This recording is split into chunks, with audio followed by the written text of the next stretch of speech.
He's doing really well. Are you gonna end up picking him? He's super friendly.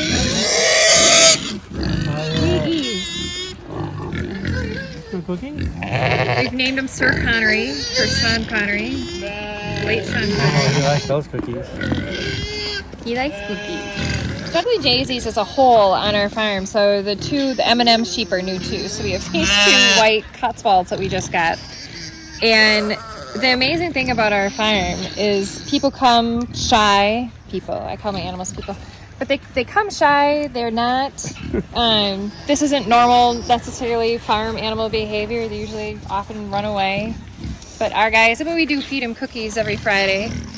And we celebrate their lives.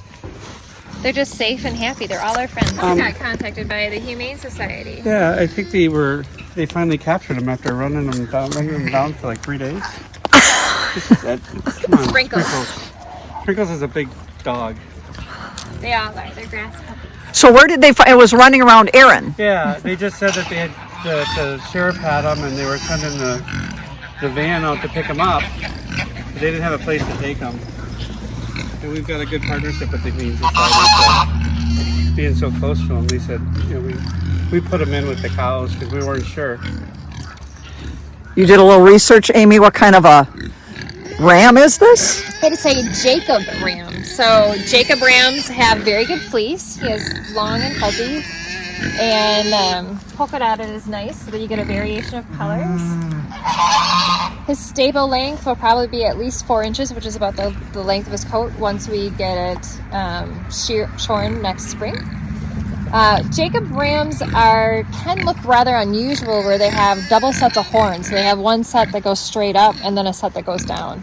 So a lot of times males aren't necessarily castrated right away to make sure that their horns are growing in fully to see what kind of horns he's going to have. But he was last registered in Iowa. So whoever had him didn't re-register him.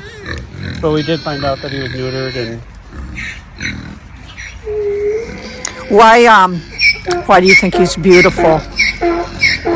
He is very handsome. He just is. His body shape is very good. His horns are beautiful. His markings are gorgeous. So, and very friendly in a very, very short amount of time. Did not start out as friendly, I understand.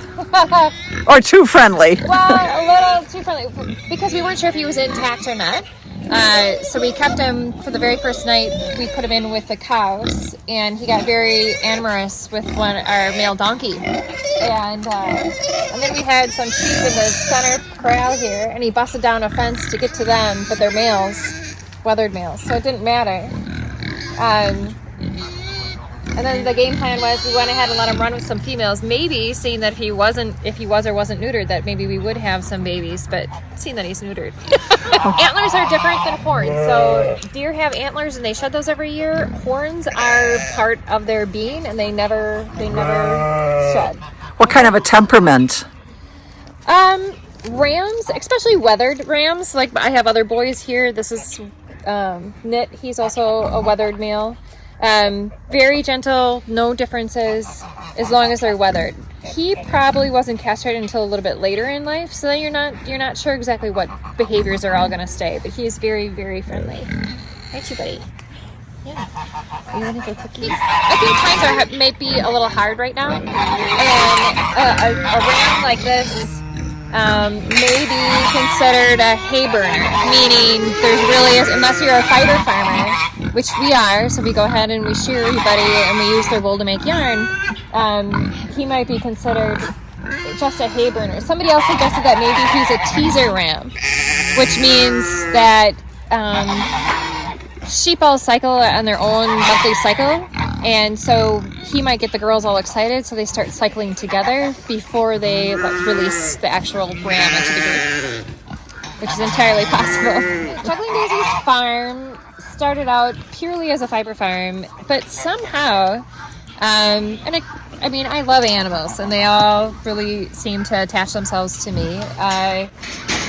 So there's just a specialness to our farm here, where everybody, I call my sheep my grass puppies, all of my animals. Every Friday we feed them all cookies. It's a special place. It's not a petting zoo. They're all farm animals, but we really have an affectionate. It's my farm family. It's a walking storybook. We have 105,000 followers, and then I have a secondary site which is Behind the Daisies, which talks a little bit more about Kevin and I's adventures and our life outside of just the farm. But here it's all the fluffy, cute farm animals, and it's pretty.